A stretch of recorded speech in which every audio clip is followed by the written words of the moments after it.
अस्सलाम वालेकुम। मैं अयाज़ बाज़ई आज आपके साथ दो मौज़ूआत पर गुफ्तगू होगी। एक डॉक्टर महरंग बलोच का जो इंटरव्यू अभी नया आया है उसमें दाइश के सवाल पर उन्होंने क्या जवाब दिया है वो, और इसके अलावा इस कमीशन की जो रिपोर्ट है उसके ऊपर बात करूँगा। सबसे पहले इस कमीशन जो लापता अफराद के लिए कायम किया गया है हुकूमत पाकिस्तान की जानिब से 2011 में, उनकी रिपोर्ट शाया हुई है डॉन न्यूज़ में। और उस रिपोर्ट के मुताबिक कमीशन में अब 2025 के जून तक जो केसेस सबमिट हुए हैं लापता अफराद के, उनकी तादाद क्या है, उसके ऊपर बात करते हैं। इस कमीशन के मुताबिक जो केसेस है 2025 के इस वक्त तक, यानी जून के महीने तक, उसकी तादाद 125 है। इसके अलावा जो मंथ वाइज अगर केसेस की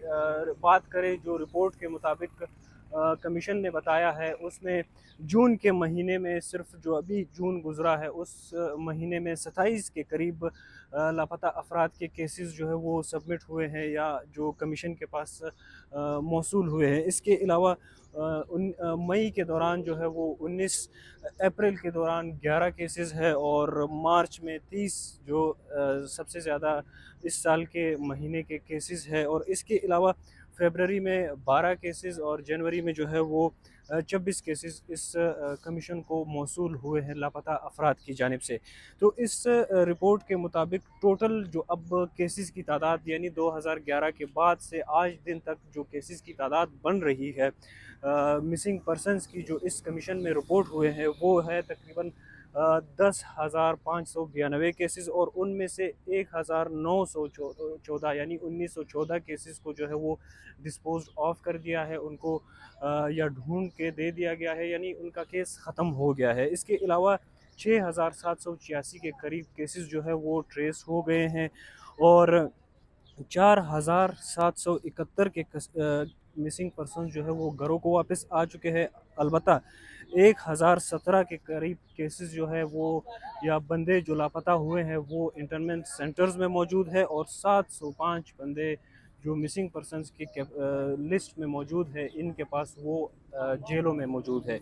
इसके अलावा जो रिपोर्ट है उनमें कहा जा रहा है कि जो लापता अफराद के केसेस की तादाद है, जो पूरे पाकिस्तान में देखी जाए तमाम सूबों की, उनमें खैबर पख्तूनख्वा के केसेस जो है वो सबसे ज़्यादा है। यानी खैबर पख्तूनख्वा में इस वक्त मिसिंग पर्सनस के जो केसेस आए हैं वो 3,622 है। और इसके अलावा दूसरे नंबर पे जो सबसे ज़्यादा लापता अफराद के केसेस की तादाद है वो बलूचिस्तान में है, और उनकी तादाद है 2,885।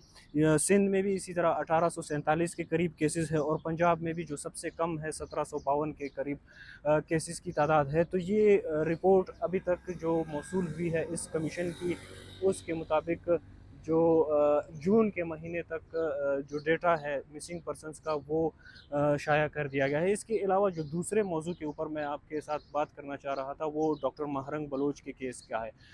डॉक्टर महरंग बलोच ने कोयटा के जेल से जो उनको 3MPO के तहत गिरफ़्तार किया गया है, वहाँ से एक अखबार डिप्लोमेट नाम से उनको इंटरव्यू दिया है, और उस इंटरव्यू में उनसे एक सवाल किया गया है कि दाइश खुरासान ने जब कुछ अरसा पहले एक वीडियो जारी किया गया था, उसमें ये कहा था कि हम अब डॉक्टर महरंग बलोच और उनकी जो एक्टिविटीज़ है, सियासी एक्टिविटीज़ है, उसको टारगेट करेंगे, क्योंकि ये हमारे मुफादात और जो हमारे नज़रियात है उसके ख़िलाफ़ जा रही है। उसके जवाब में डॉक्टर की तरफ से जवाब आता है कि हम इस तरीके से जो है वो हरासा करना, हमें सियासी एक्टिविटीज़ से रोकना और हमारे ऊपर कदगने लगाना, ये कोई नई बात नहीं है। इससे कबल भी रियासत की तरफ से हमारे ऊपर कम व बेश इसी तरह के इल्ज़ामात लगाए गए हैं कि हम गद्दार हैं, हम वायलेंट हैं और हम अमन नहीं चाहते। हालांकि ऐसी कोई बात नहीं है। हम ڈاکٹر مہرنگ کے مطابق ہم پرامن لوگ ہیں، ہم سیاسی جدوجہد کرنے والے لوگ ہیں، اور ہم اس طریقے سے جو ہمیں دھمکیاں دی جا رہی ہے کہ ہم آپ لوگوں کے جو پبلک گیدرنگز ہے اس کو نقصان پہنچائیں گے، آپ کے جو عوام ہے اس کے اندر خوف و ہراس پھیلائیں گے، ایسی دھمکیوں سے، ایسے بیانات سے ہمارے جذبے کم نہیں ہونے والے۔ ہم اپنے جو عزم ہے، جو ہمارا جدوجہد ہے، جو ہماری تحریک ہے، اس کو ہم اسی طریقے سے جاری و ساری رکھیں گے، چاہے ہم جیل میں ہو یا باہر ہو۔ اور ان کے مطابق ابھی اس وقت بلوچ یکجہتی کمیٹی کی تقریباً تمام لیڈرشپ کو جو ہے وہ جیلوں میں جو ہے وہ بند کیا ہوا ہے، وہاں پہ ان کے ساتھ جو ہے مختلف طریقے سے ہراساں کرنے کی کوشش کی جا رہی ہے۔ فی الحال کے لیے اتنا ہی، آپ کے ساتھ ملاقات ہوگی اگلی ویڈیو میں۔ اللہ حافظ۔